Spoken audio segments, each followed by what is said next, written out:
Hello, everybody, and welcome to the Canadian Money Talk. It's March 5th, and I have a question about the US-Canada trade war. So 25% tariffs have gone in the US, and Canada retaliated with 25% on 30 billion worth of US goods.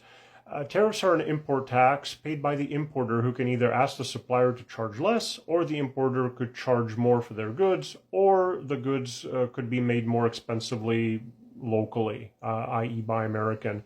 Either way, they cause inflation and inefficiency and are ultimately a tax on the local consumer by increasing the cost of US goods for Canadians or Americans, depending on which side.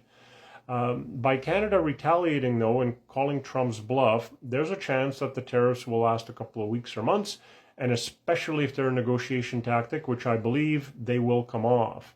Now, if they don't come off, hopefully they'll at least be smaller, but note that if we just took the 25% and didn't retaliate, the US tariffs would hurt Americans for the most part, perhaps lowering Canada's GDP. But by retaliating, if the tariffs stick, Canada could have a recession. Tariffs are bad for consumers. They're increasing prices and hurting exporting businesses, slowing down the economy. So central banks might cut interest rates depending on how much inflation is also caused. The inflation would actually cause the interest rates to go up. The weaker Canadian economy and possibly lower interest rates would also further weaken the Canadian dollar. Now, real estate could lose some value as people don't have enough money to carry the large mortgage payments. But if interest rates come down, that would help. New house construction, though, will get more expensive, raising those prices.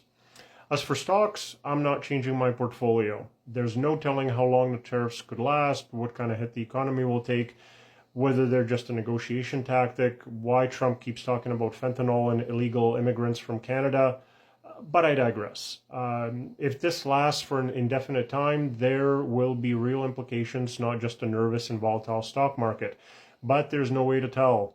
Now remember, there's no winners in a trade war. If markets drop 20%, I will start to borrow to invest. This is not for everybody, to take advantage, but I am not cashing anything out nor moving to less volatile investments. I will put more money into the market as I get the money, but I am investing in emerging markets according to my demographics investing thesis and coincidentally away from this craziness.